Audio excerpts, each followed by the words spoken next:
अद्भुतरित्या तुमच्या जीवनाला बदलण्यासाठी तयार आहे. जसं वचन तुमच्या जवळ येतात तसं कॅच करा, तसं रिसीव्ह करा, स्वीकारा की परमेश्वर हे माझ्यासाठी बोलत आहे. हे वचन माझ्यासाठी आहे, माझ्यासाठी मार्ग काढेल परमेश्वर. माझ्या जीवनामध्ये मी फलवंत नाही आहे, मी एक मरुभूमी झालेलं जीवन माझं आहे की काही आशा नाही आहे, पण परमेश्वर तर त्या ठिकाणी मी नद्या वाहवेन, त्या मरुभूमीत मी नद्या वाहवेन, त्या ठिकाणी पाणी वाहेल आणि त्या ठिकाणी जमीन आहे ती सुपीक होईल. आमेन. ती मरुभूमी आज तुमच्या आणि माझे हृदय आहे. आज मनुष्याच्या हृदयामध्ये देवाचं जीवन नाही आहे, देवाचं वचन त्या ठिकाणी नाही आहे, परंतु परमेश्वर सांगतो मी त्या ठिकाणी नदी वाहवेन. येशू मसीह चव्हाट्यावर सणाच्या शेवटल्या दिवशी उभारून सांगतो की कोणी ताणेला तर माझ्याकडे या, मी त्याला जीवनाचं पाणी खूप देईन. आणि जो तो पाणी पिईल त्याला कधीच तहान लागणार नाही, त्याच्यातून जिवंत पाण्याच्या नद्या वाहतील. आमेन. त्याच नदीच्या बद्दल येशू मसीह परमेश्वर यहोवा आज या ठिकाणी बोलत आहे की ते पाण्याची नदी पवित्र आत्मा आहे. त्या पवित्र आत्म्याच्या द्वारे देवाच्या वचन हे पाणी आणि पवित्र आत्मा दर्शवलेलं आहे. हे तुमच्यामध्ये आल्यानंतर तुम्ही जिवंत व्हाल. आमेन. मी ते तुम्हाला वचन सांगितले ते आत्मा आणि जीवन आहे, ते तुमच्यामध्ये तुमच्या मरुभूमीला तुम्ही सांगता काहीच करू शकत नाही, काहीच होऊ शकत नाही, परमेश्वराचं वचन तुम्हाला बदलेल. ते जिवंत बीज देवाचं वचन तुमच्यामध्ये आलेलं आहे आणि तुम्हाला बदलण्यासाठी ते सामर्थ्य आहे. म्हणून त्या मरुभूमीत ज्या ठिकाणी आशा संपलेली आहे त्या ठिकाणी काहीच फलाची अपेक्षा नाही आहे, पण परमेश्वर सांगतो त्या ठिकाणी मी नदी वाहवेन, ती जिवंत पाण्याची नदी, तो पवित्र आत्म्याचा बप्तिस्मा, तो पवित्र आत्मा परमेश्वर त्याचं वचन तुम्हाला देणार आहे. ते बीज त्या भूमीत फलवंत होईल. आमेन. देवाचं बीज हे वचन आहे आणि त्याच्यावर पाणी पवित्र आत्म्याचा अभिषेक आहे, ते तुम्हाला वाढवेल. आमेन. परमेश्वराची महिमा असो. आता आम्ही परमेश्वराला विश्वास केला पाहिजे ईश्वर की येशू तूच माझ्या जीवनाचा मुक्तीदाता आणि सोडवणार आहे. परमेश्वर तो जुन्या गोष्टी आठवू नका, मनात पण आणू नका. तर प्रियांनो आजचा संदेश तुमच्या आयुष्यासाठी, माझ्या पुढच्या दिवसांसाठी, पुढच्या माझ्या कालासाठी, जे माझ्यासाठी पुढचं युग येणार आहे, जे दिवस माझ्यासाठी परमेश्वर देणार आहे, त्यासाठी हे माझ्यासाठी वचन परमेश्वर देत आहे. आमेन. थोडस प्रियांनो आणखीन आपण कोरिन्थीकरा दुसरं पत्र अध्याय 5 आणि 17 वचन वाचूया. म्हणून जर कोणी ख्रिस्ताच्या ठायी असेल तर तो नवी उत्पत्ती आहे. आमेन. हालेलुया. जर कोणी ख्रिस्ताच्या ठायी, नवीन कोण आहे प्रियांनो? हालेलुया. नवी उत्पत्ती कोण आहे? नवीन कोण आहे? जो ख्रिस्ताच्या ठायी आहे, ज्याचा ख्रिस्तावर विश्वास आहे, येशूवर ज्याने विश्वास केला, येशूला आपल्या जीवनात त्याने प्रभू आणि मुक्तदाता ग्रहण केलं, तो नवी उत्पत्ती आहे. नवीन होण्यासाठीच आम्ही वचन वाचवतो की नवीन परमेश्वर मी सगळ्या गोष्टी तुझ्यासाठी नवीन करेन, त्या उद्भवल्या आहेत. देवाची महिमा असो. या ठिकाणी शिक्षण पुन्हा एकदा वाचा. म्हणून जर कोणी ख्रिस्ताच्या ठायी असेल तर तो नवी उत्पत्ती आहे. जर तो ख्रिस्ताच्या ठायी आहे तर ते नवी उत्पत्ती, तुम्ही नवीन केलेले लोक आहात. आमेन. परमेश्वराची महिमा असो, देवाची स्तुती हो. परमेश्वर कसं होतं? तुम्ही नवी उत्पत्ती आहात ख्रिस्ताच्या ठायी. हा पुढे वाचा. जुने ते होऊन गेले. काय सांगतो प्रभू या ठिकाणी? जुने ते होऊन गेले. आमेन. हालेलुया. पण मी काय सांगेन? परमेश्वराची महिमा असो. जुने ते काय झालं? होऊन गेलं. आता नवीन गोष्टींच्या पाठी जा. परमेश्वर तुझ्यासाठी नवीन करणार आहे. जुन्या गोष्टींची आठवण करून चिंता करण्याची गरज नाही आहे. तर प्रियांनो, जुने ते होऊन गेले, पहा ते ख्रिस्तामध्ये नवीन आहे. हालेलुया. जर कोणी ख्रिस्ताच्या ठायी आहे तो नवा आहे. जुनं संपलं त्याचं जीवन, नवीन जीवनाला प्रारंभ झालेला आहे. नवीन जीवन परमेश्वराने त्याच्याकरिता दिलेला आहे. आता तो नवा झालेला आहे. देवाची स्तुती असो. हालेलुया. म्हणून परमेश्वराचं वचन सांगतो. आणखी रोमकराचा अध्याय 6 त्यातलं 1-2 वचन आपण वाचणार आहोत. तुम्हाला तर मग आपण त्या मरणातील बप्तिस्म्याने त्याच्या बरोबर पुरले गेलो. आमेन. देवाची महिमा असो. किती जणांचा बप्तिस्मा झाला? हालेलुया. ज्यांचा नाही झालं त्यांचा पण होईल. देवाची महिमा असो. आता नवीन होण्यासाठी नवीन भरण्यासाठी जुनं पाणी काढून टाकावं लागतं, नाही का? आता तुम्हाला नवीन पाणी भरायचं भांड्यांमध्ये, तर काय करा, जे अर्ध आहे त्याच्यामध्ये टाकाल का? आणि तुम्ही सांगाल ते भरलं तर तुम्ही सांगाल अर्धा हांडा पाणी खाली केलं आणि त्यामध्ये नवीन पाणी टाकलं तर तुम्ही काय सांगाल, नवीन भरलं का? जुन्यामध्ये नवीन मिक्स केलं. परमेश्वराची महिमा असो.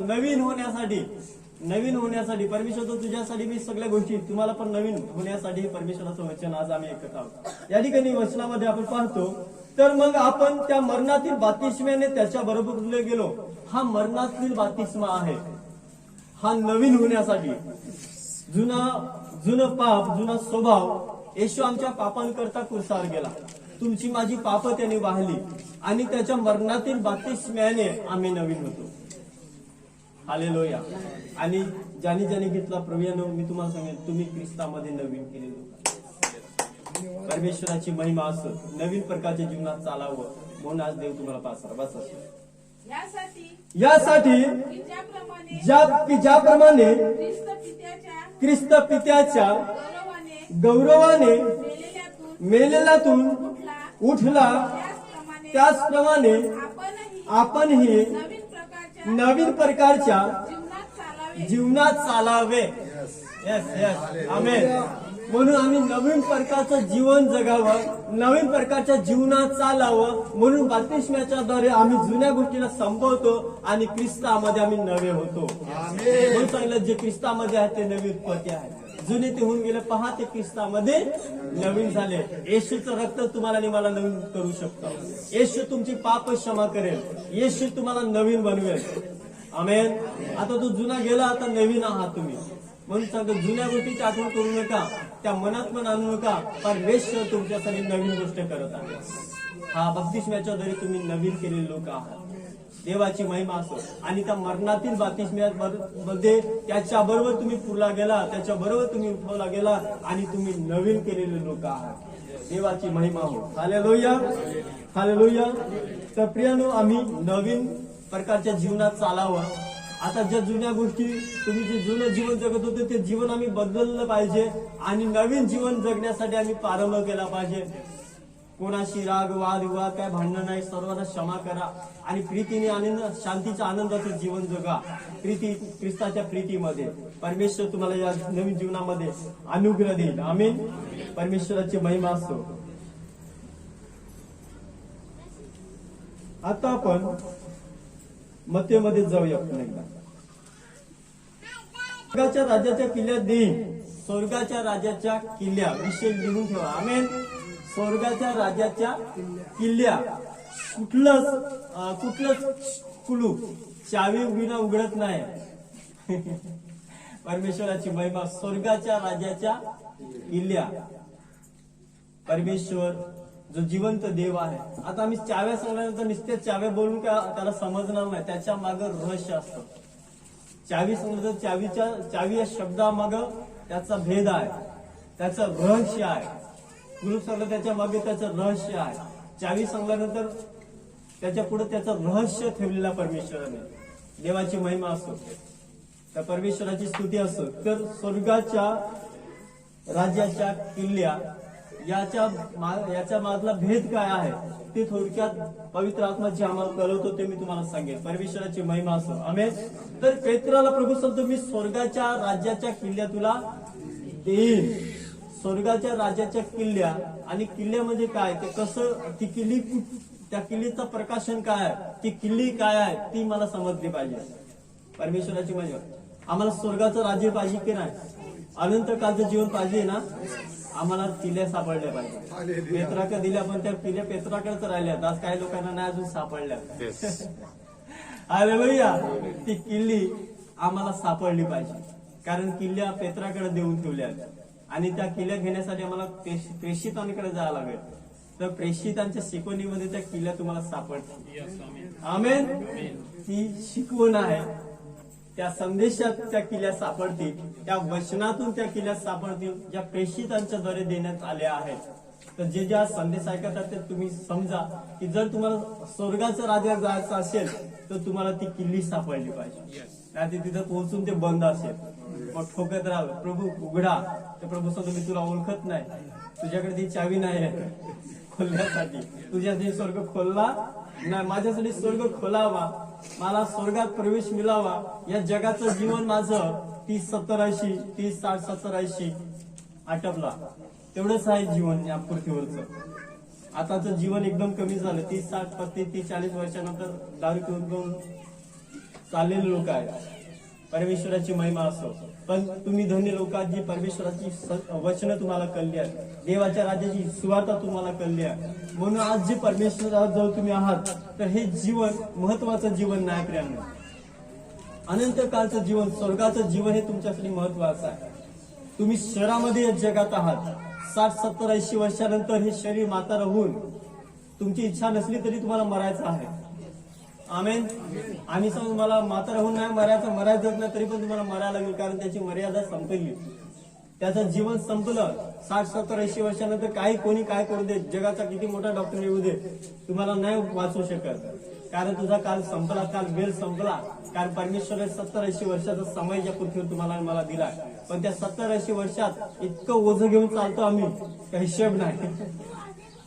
अरे भैया, आमच्या डोक्यात सैतान इतकं ओझं देतो की ते घेऊन जाता चालता आमचं आयुष्याच्या अगोदरच आम्ही संपतो.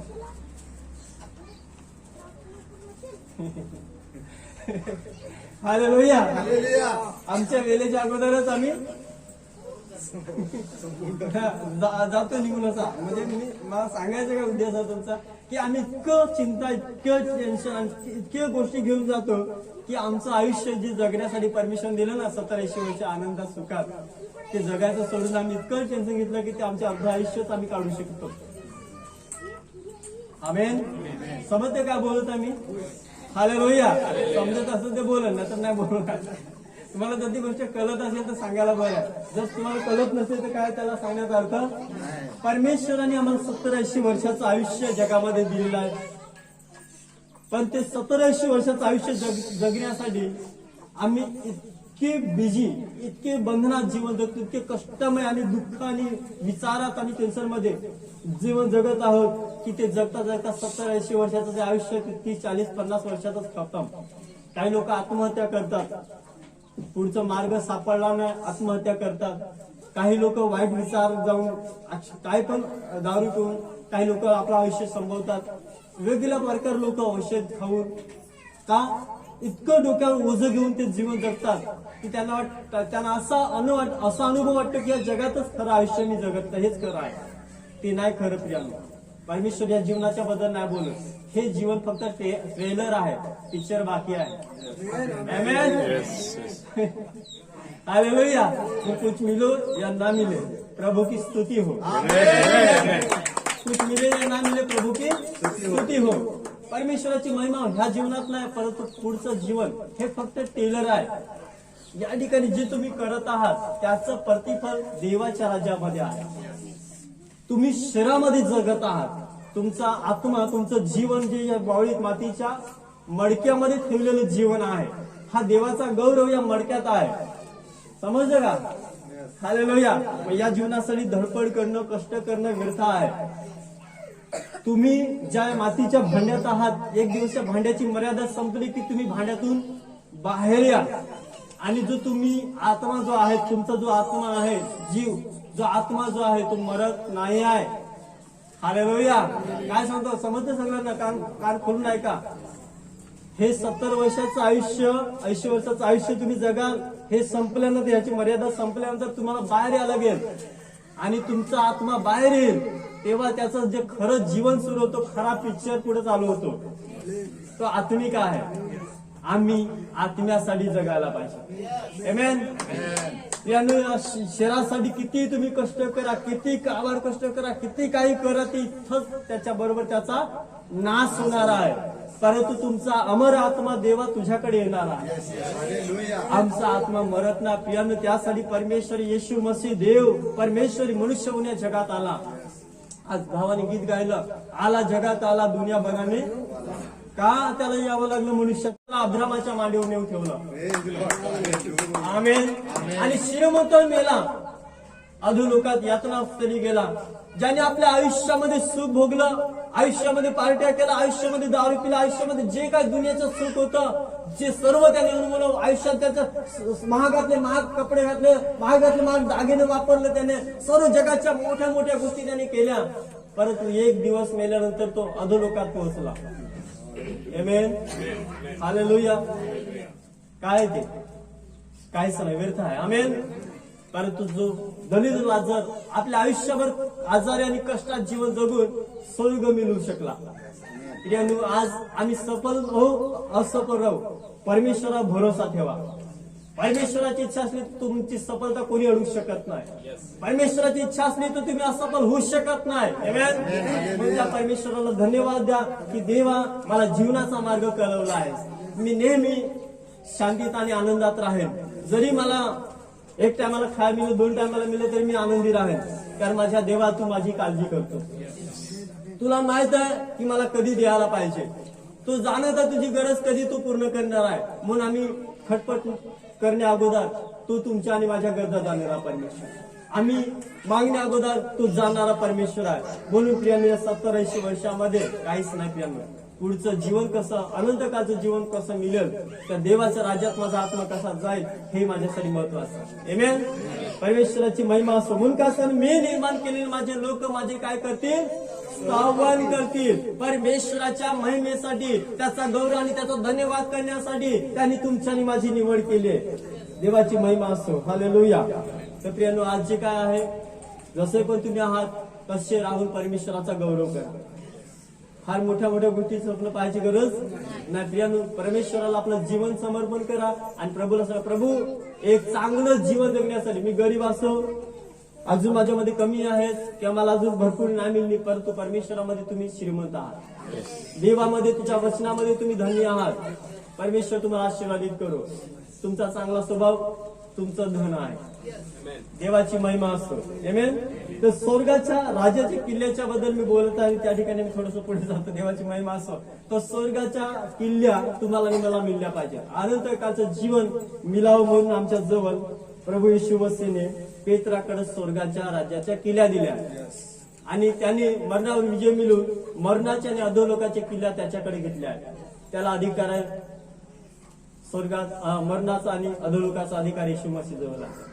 आता तो त्याच्यावर अधिकारी आहे. परमेश्वराची महिमा असो.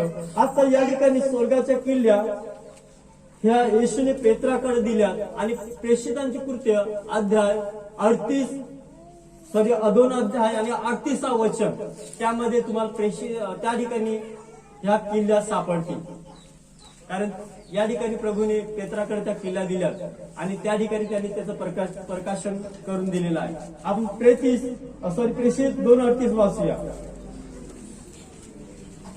पेत्र त्याला म्हणाला, पश्चाताप करा आणि तुमच्या पापाची क्षमा व्हावी म्हणून तुम्ही प्रत्येक जण येशू ख्रिस्ताच्या